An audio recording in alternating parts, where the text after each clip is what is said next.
Hello there, and welcome back to What is That? That, my friends, is Command and Conquer. And I'm quite sure everybody knows that franchise. Um, I grew up basically. I grew up with Command and Conquer as I grew up with Rammstein. And, this is from 2007, if I'm not mistaken. So this is a 13-year-old game, and it can still hold itself. And I just play here with GDI, with Stockcom, and we'll have an incredible battle versus 4 steamroller brutal AI Skrin. It is a subfraction of Skrin, because otherwise I would have no chance. That subfraction is really strong on the ground, but not so overwhelmingly strong in the air. And that leaves then kind of the sweet spot. And I have to say that GDI in particular is really good, but SOCOM in particular, in such a bottleneck defense, is only rivaled by not. And I tried with Skrin, but I just couldn't make it.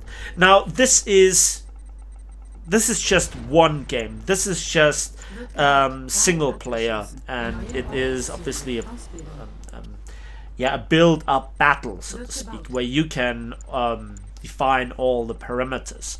Now they have no handicap. This is more or less a fair fight.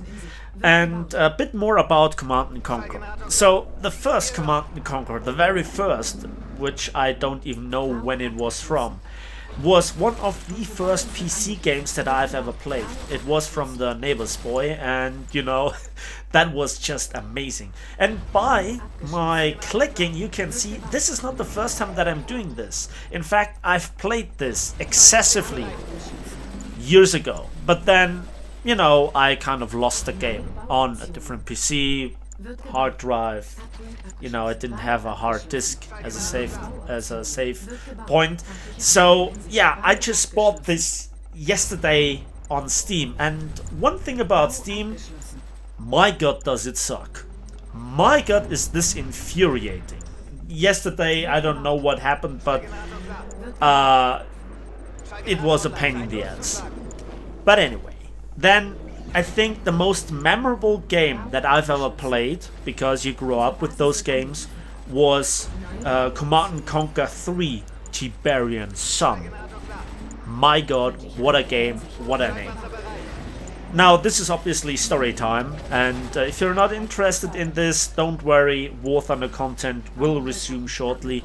But I just wanted to throw this in because oof, did I have fun. This was full of adrenaline. This was just trying to figure out if I still got it. And what should I say? I think I still got it. Now, if you have never played this game, let me just introduce you to the franchise in a very small nutshell. So, the first two,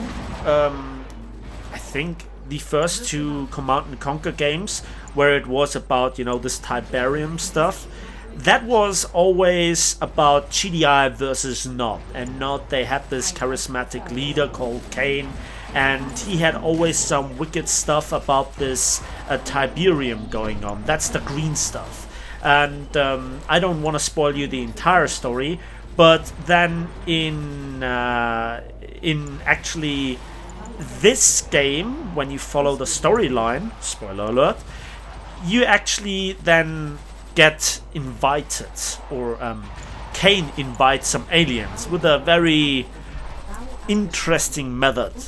Blowing up a country is a good start point, I guess. So this is then the third faction that has ever seen the light of day in this kind of Command and Conquer. There was always the other Command and Conquer that I actually never really liked. In Germany it's called Alarmstufe Rot. And also this here is in German, so if you don't understand the commands right away, don't worry. So I grew up with this, and I think it is amazing. So here the thing is, as you will see in just a short bit, I know what I'm doing. I have played this excessively, as I already said, and I try to just get a grips into it, trying to get into it again by trying to pull off the same amazing victories. And I already won so far 3 times with this sub-faction of GDI, which is called SOCOM, and they are similar to normal GDI, except that they have a bit more emphasis on the sonic emitters. And those sonic emitters, they have kind of area damage and high rate of fire, good damage. They are accessible early on. They are the units that are really great, that can just stop this tsunami of aliens. And those are the towers, the sonic emitter towers. They're also really powerful, but it's the units, because they can actually get promoted. And when they have the not admiral, god damn it, watching Drokini fell too much, the general rank, then they have the highest rate of fire, they have the highest damage output per shot, and they also heal themselves. And this little base with the 2 funny turrets, that is a frontline base that can also heal units in the area. And let me tell you, it looks very, very easy, but if you click once wrong in this setup, if you misclick on building a building in the wrong order, if you don't everything precisely, exactly right, you just get overwhelmed, and there is nothing that you can do. And one of the craziest battles that I played yesterday night was with a sub-faction of Nod. And they were really good at defending with their artillery, which is amazing, and I might do a video on this as well. But they don't have any air units. None at all.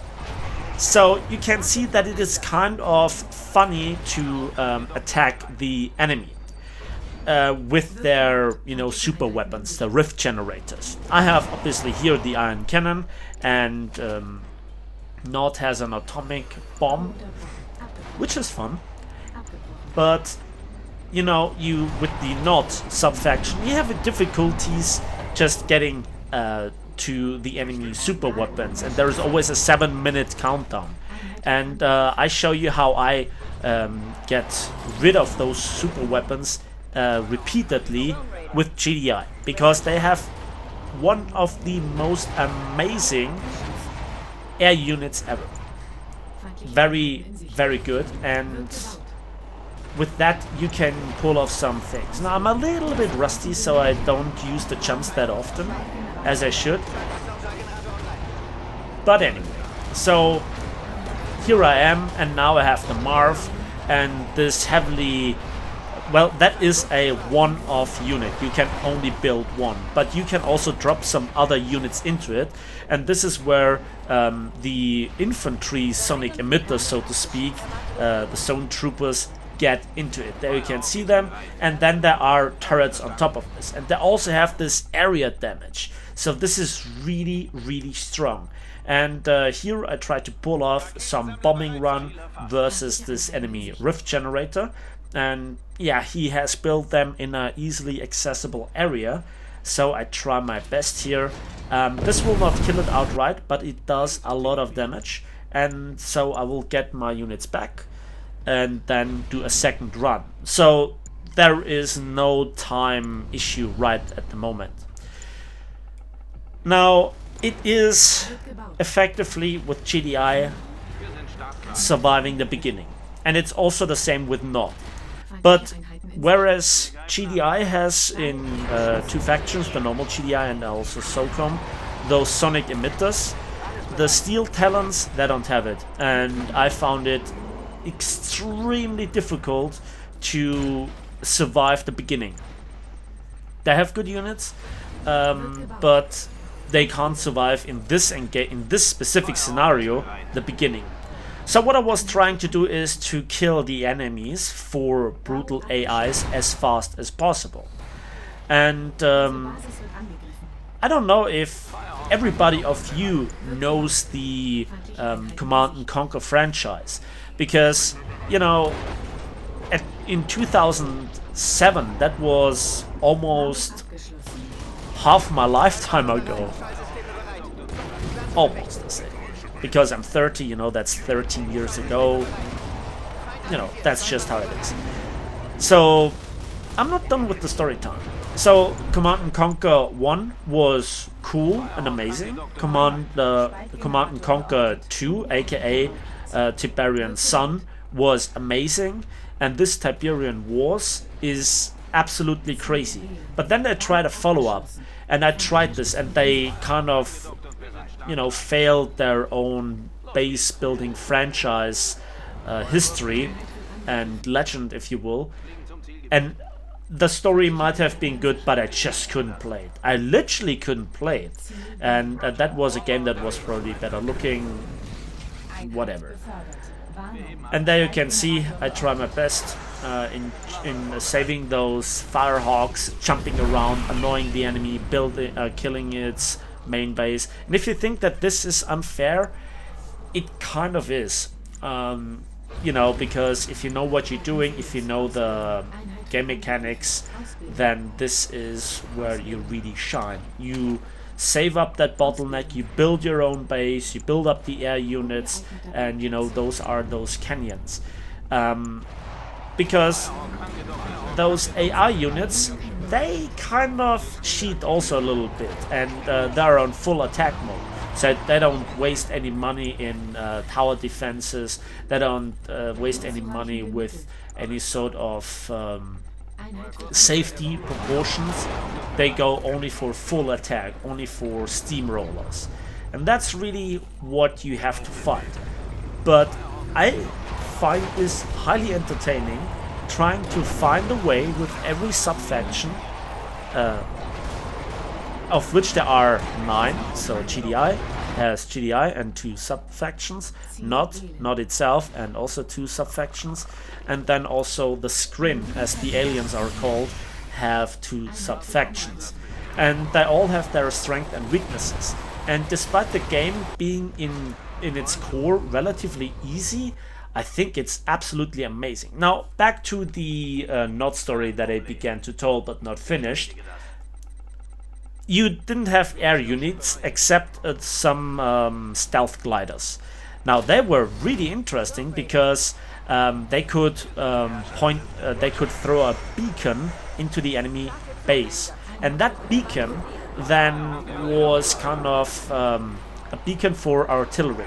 And so I built artillery, and you can imagine how this is an extreme race against the clock. And I managed to pull that off, and then I had a shortcut somewhere in the house, and I was thrown out of battle, so I couldn't record. Damn it!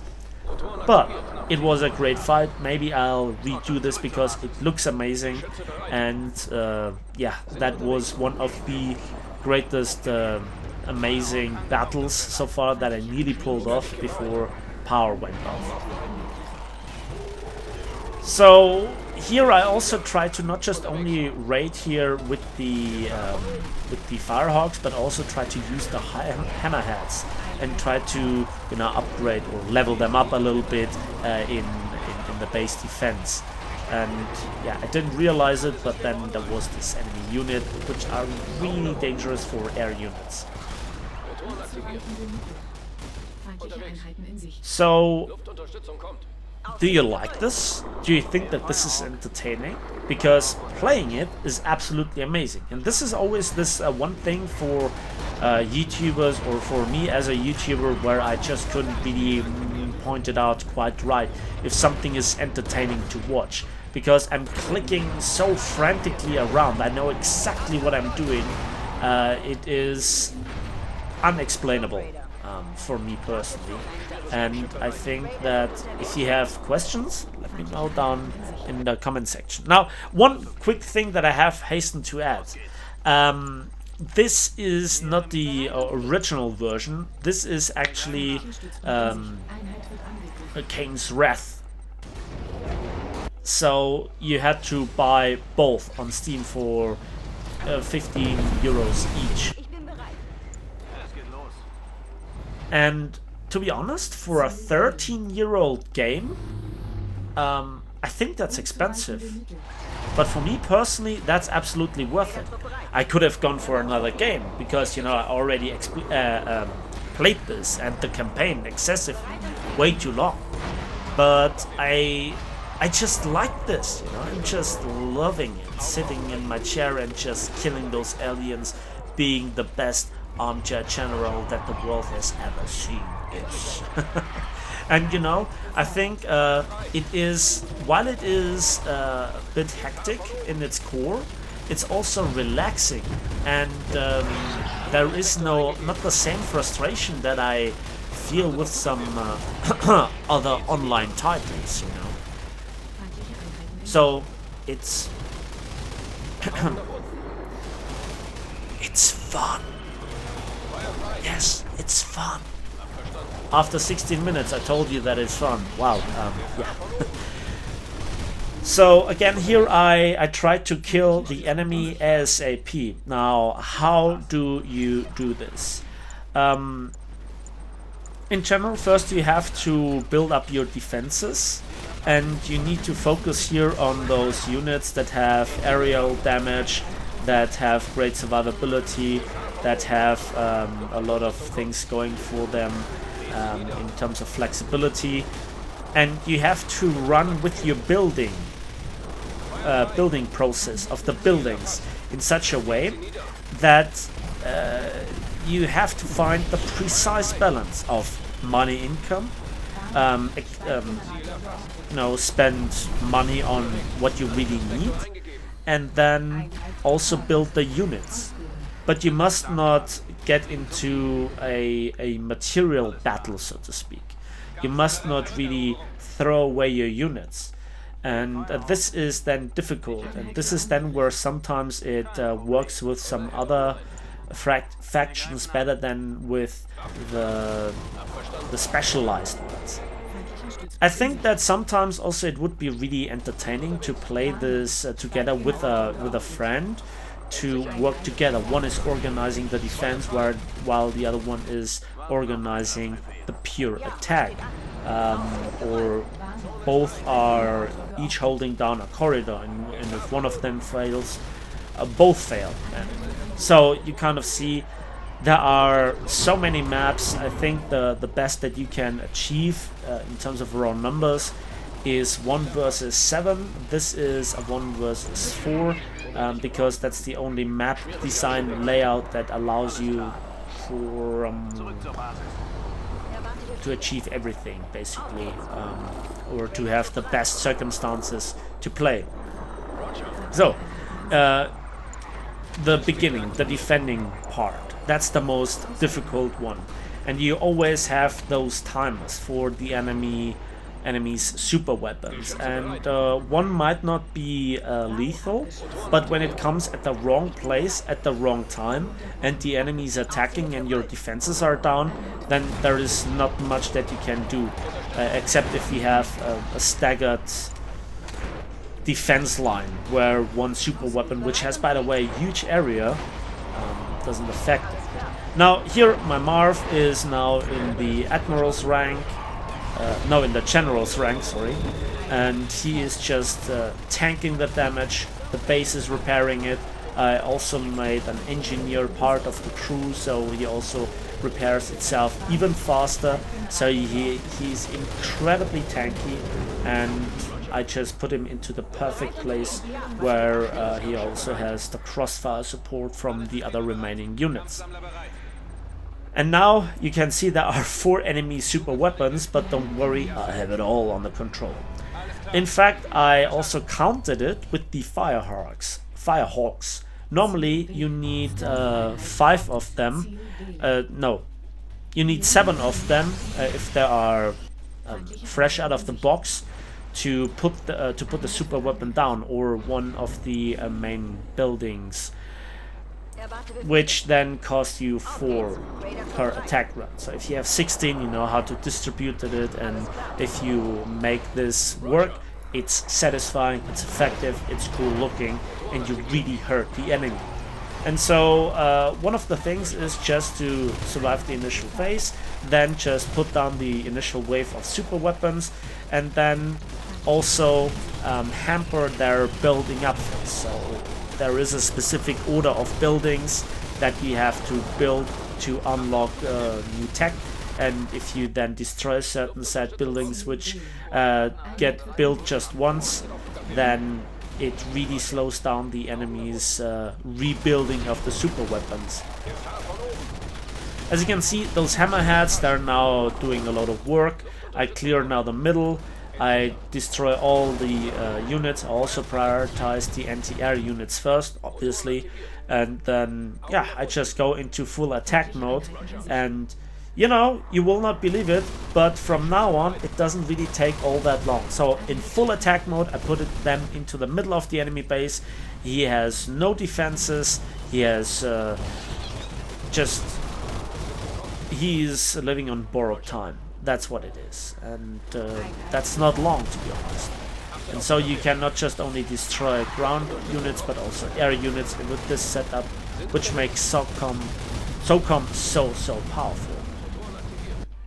I also don't forget about my Firehawks, and then with them I put down the super weapons, I destroy more buildings, and that's just the grande finale. At the moment, all 4 enemies are alive, but not for long. And also I try always to keep up with where are the enemies' positions, and they just can't destroy my units, so I can build up more and more and more and more till they get just drowned by this avalanche of firepower coming in.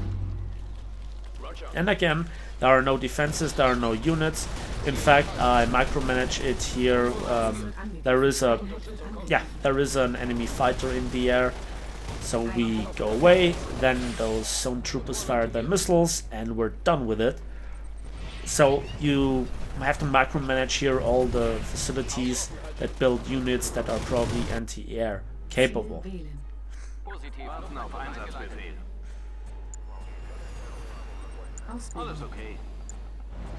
Well, what to say now? Those are the last few minutes, and once you begin this attack run versus defenseless enemies with those upgraded units, then it's quickly over. Watch that. Beautiful. Almost got them. But now they return to base to be repaired, and that then gives me the room to attack the super weapon and just do heavy damage to the base.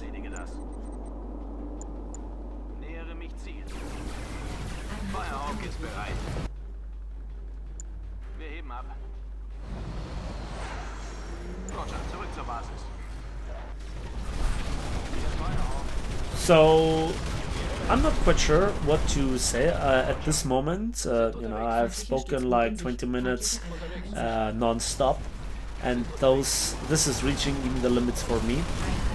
But yeah, anyway, no worries. War Thunder content will resume shortly, but this is a game from the past. This is you know, providing me with quite a bit of giggle. And if you think about it, you know, you get a main game with its expansion for in total 30 euros. How many high tier premiums you get for that in War Thunder? I'm just asking. So how many nations do we have in War Thunder?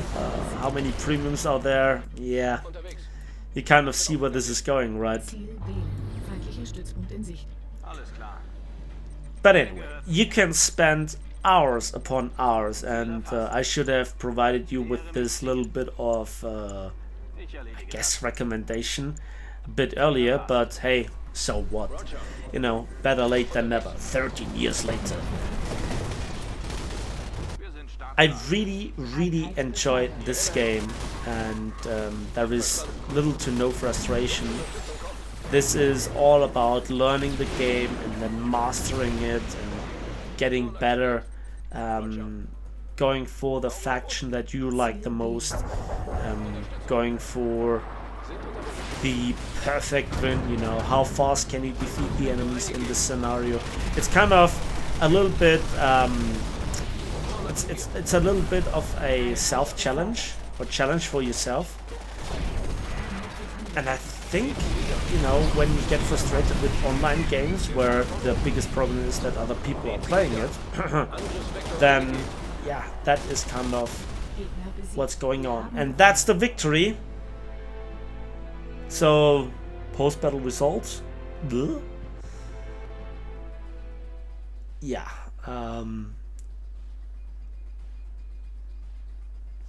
I don't know.